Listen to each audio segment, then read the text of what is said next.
What is happening, y'all? Cowboy here. Welcome back to another Monster Hunter Rise build video, and today we are taking a look at the Charge Blade. Now, personally, I think the Charge Blade is probably the only weapon that is not as good as it was in World.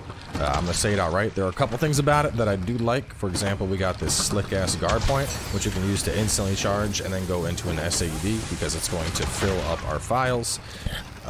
Beyond that, we have stuff like aerial charge blade makes a return to the form of axe hopper. We of course still have our normal guard points similar to before, but the big thing that has kind of changed with charge blade that I think a lot of people are going to struggle with is our discharge. The spread is much wider. And what I mean by this is if I do a discharge here, you can kind of see how it'll travel outward in a long straight line, whereas those of you that played Charge Blade back in World, you may remember that when you did a discharge with an impact, it all dumps directly on the target. So a little bit of a rough change to adjust to. Elemental Charge Blade is basically the same. That's always had a very wide discharge, but it does make it a little bit trickier to play. If you can make that adjustment though, there are some things to really enjoy. So let's take a look at the build. Now there's a couple different ways to play Charge Blade. Mainly you're going to have crit style setups or you're going to have file style setups, and this is very much a file style setup. This looks to just do as much damage as we possibly can with our files. So we are going attack boost 7. Our weapon happens to have thunder, so I just slotted in thunder attack in all those decoration slots, but put whatever you want there. Bludgeoner we want at level 3. That 10% attack power boost will help our files. Artillery, of course, helping our files. Stun resist. Rapid morph is very much just quality of life here. It's not necessary, but it does make Charge Blade a lot more fluid in my opinion. And then lastly, we have Offensive Guard. Now, you could actually go Attack Boost 5, Offensive Guard 3 with this build. Personally, I think I would prefer that, but I would need 10 more blood runs to craft Offensive Guard. And so, for the purpose of the build, we're just going to showcase it with Attack Boost 7. But, you know, Attack Boost 7 or Offensive Guard 3, both of those are solid choices, especially if you're good at hitting your guard points. Of course, you're going to want Diversion and Flinch Free on this as well. But to jump on into the specifics, Undying Blade. Now this is the Rajang Charge Blade, and there's a couple different Charge Blades that I think are really worth using. The Nargacuga is really good if you're doing more of a Savage Axe style of play, looking at getting those crits, but if you're just looking to dunk with files, Undying Blade is the clear winner here. I mean, you got 230 attack. Bludgeoner is going to boost this up even more.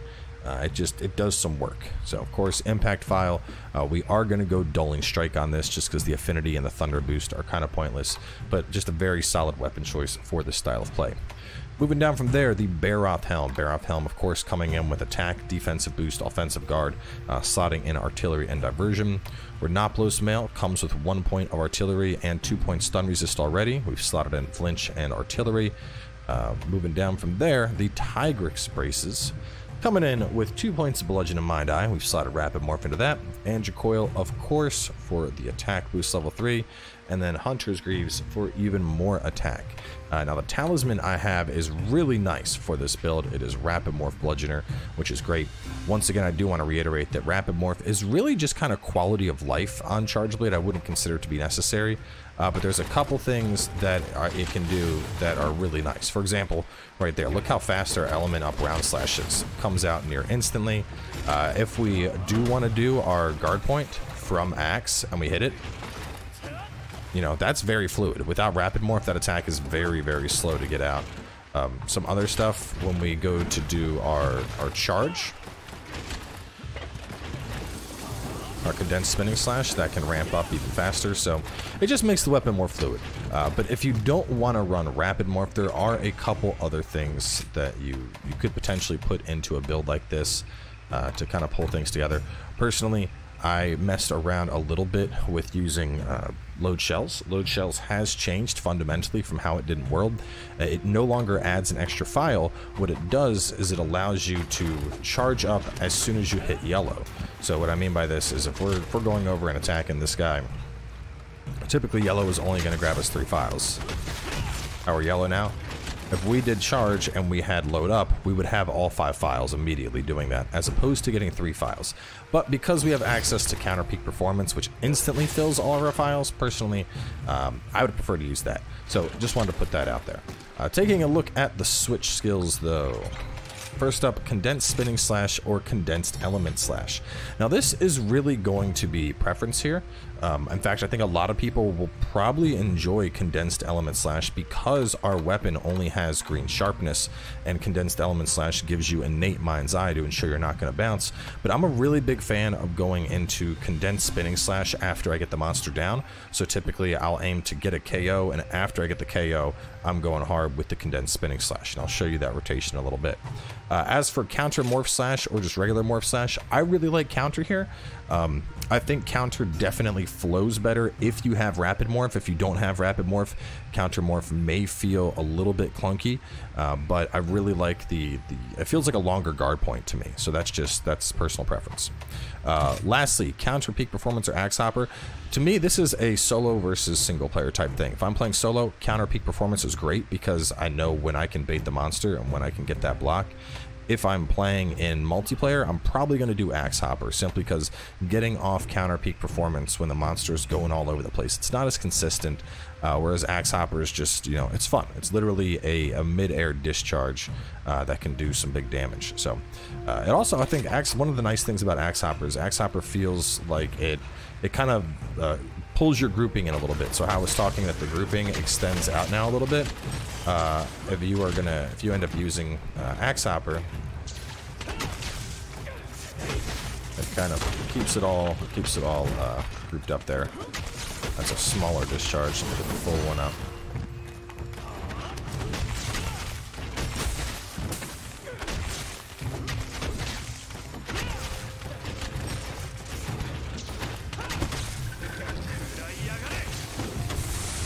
So you can see it still kind of travels, but because it's slamming the axe down straight, it makes it a little bit easier to hit that full attack.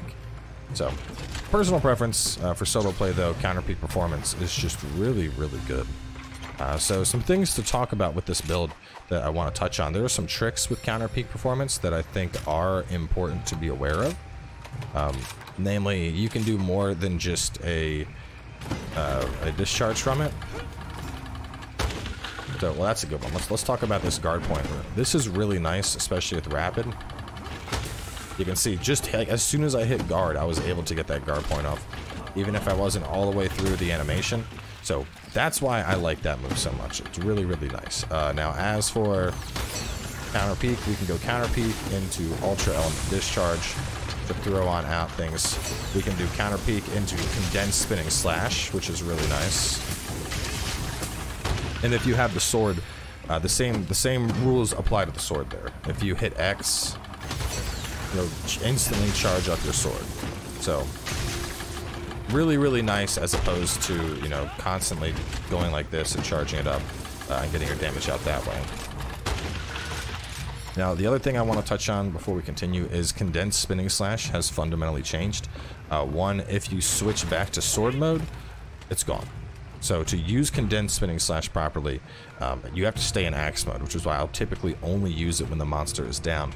But not only that, but you now need to hold the button to get the damage in.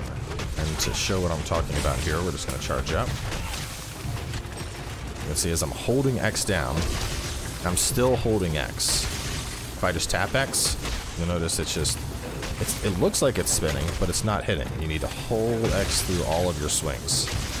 So my typical combo, if I have the monster knocked down, is going to be rising slash and then element discharge. And I'm holding A here. And then I'll go rising slash, then I'll go element discharge 2. And when you do this, you'll notice that it's actually filling up my files as I do this attack. So if you get the monster caught in a trap or down it, you can do this and put out a lot of damage really fast on a monster. And then of course, you know, if you wanted to, you can go all the way into discharge. Holding it on ultra element doesn't really matter. because you're not going to get those spinning attacks anyway. But definitely a little bit tricky. You know, the first time I picked up Charge Blade in this game, I was like, hang on a second, like, this isn't, you know, this isn't spinning slash. Why isn't it working how I thought it would? And it's because you need to hold the button, which is a little bit weird. So, I mean, I guess long story short, there is some stuff that's nice about Charge Blade now, namely counter peak performance, just getting those instant files, really, really nice. I do like that a lot. But the discharge is, I don't know, it's a little bit weird. It's one of those things that you got to get used to it. The other thing, just to touch base briefly on our other morphing advance, I almost never use. You can go into a spinning slash from morphing advance. You can use A to go into your axe swings from morphing advance. Or if you do morphing advance into X and A, you can go straight into a discharge. So, I mean, it's there. Personally, I wish that we could have axe hopper instead of morphing advance. I don't use morphing advance a lot, but anyway, we're gonna jump on into a hunt, show you what this thing can do. It's still, I mean, it's still good. Personally, I'm just not as good at hitting the discharges. One thing you'll find yourself doing a lot is a fade slash into a discharge now, because you want to make sure that you have enough space.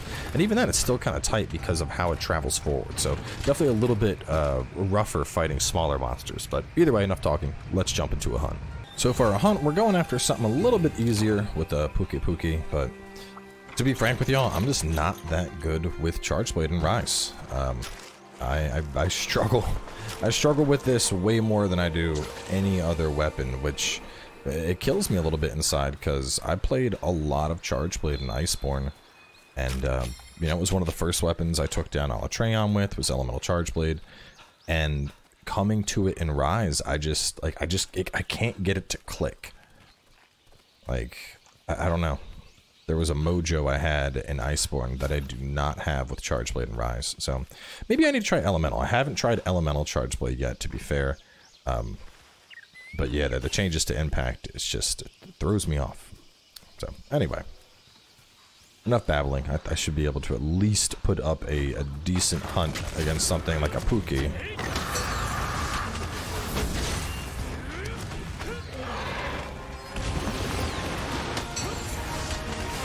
Another thing I should probably point out is that this build does not have guard at all. So if you want to do guard points, essentially, the whole point of this build is that your guard points are coming from your guard points are going to be coming from you doing that, from you doing your discharge, like you saw right there, because we don't actually have guard. And so without guard, anything that's like bigger than a Pookie is just going to knock us back. So just something to keep in mind, you know. You can of course swap in the bear off pants if you want access to a point of guard to do regular guard points. But otherwise, make sure you're using your counter peak performance to get your hits in like that. That's one thing I will give Charge Blade, is doing the supers, the single little SAED discharges. Those are a lot easier in Rise. Those you're just pulling back on the control and tapping X. And they're really nice for cases like this. You know, you can get the monster knocked down with them, and then just kind of go into your combos really easily. I think they actually do more stun than a traditional, I don't know. But I feel like if I'm going to get knockdowns, I'm usually getting knockdowns. Oh god, no. No, we're not doing this. We're not doing monkey battles.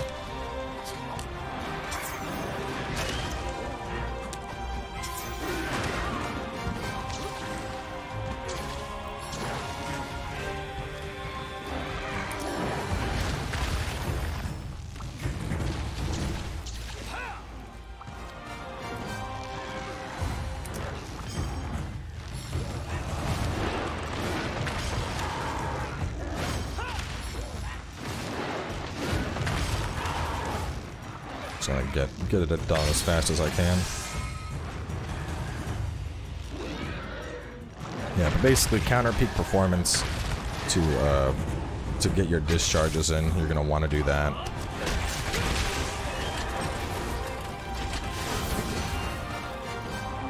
And then when the monster's down, I typically like to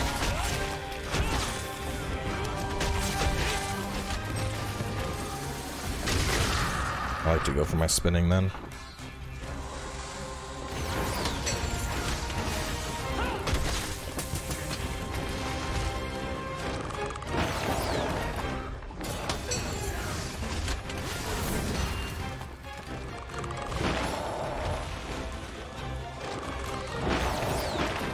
Ah!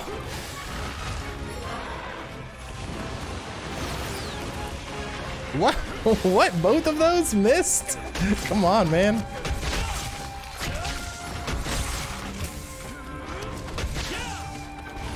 I can't believe both those poison balls didn't connect.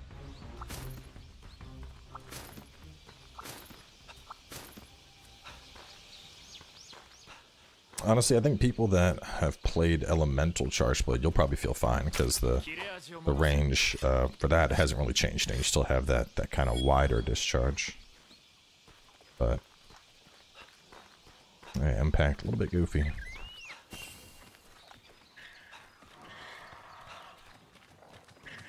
I don't think I'm the only person that feels this way too. I mean, I know a lot of friends I talk to that play are in kind of the same case where they're like, yeah, something about Charge Blade just doesn't feel like it used to.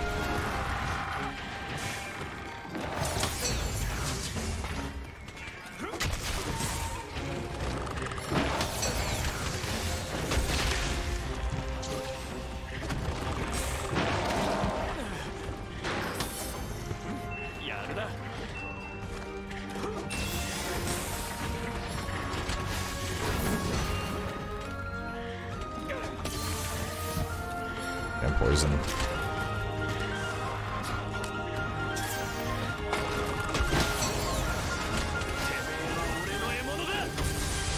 think I turned that accidentally. Oh my god, I'm terrible at Charge Blade. Bro, how am I gonna hit? I hit to the left and I hit to the right, but I missed him in both cases. What is this, frickin' Goldilocks' Charge Blade? Little to the left. Little to the right. Like, just hit the damn monster, please.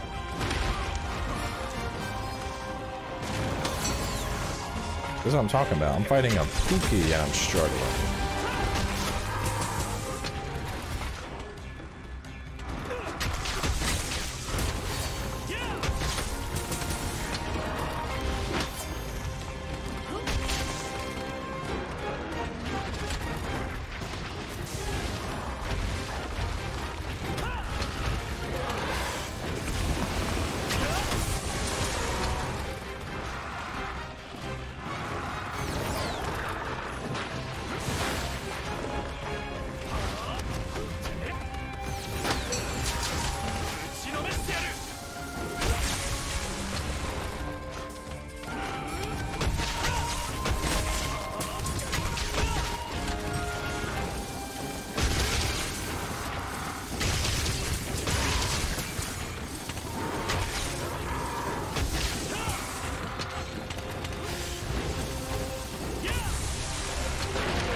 Well, we can capture it.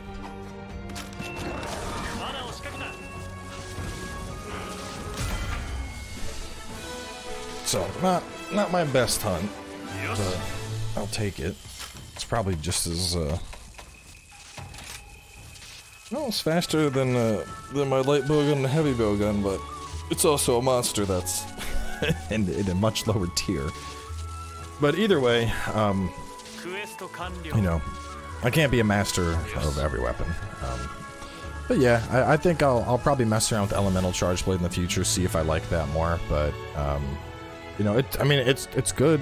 I think it's good for people that like Charge Blade, but for people that are just kind of like you know, I play a little bit of everything, it just doesn't feel like it used to. So either way, that's gonna wrap things up. Up next we have Bow, which is our final build guide, and after that we'll probably do some other cool stuff and do updates, but we'll talk about that then. So stay tuned, and I'll catch y'all soon with more.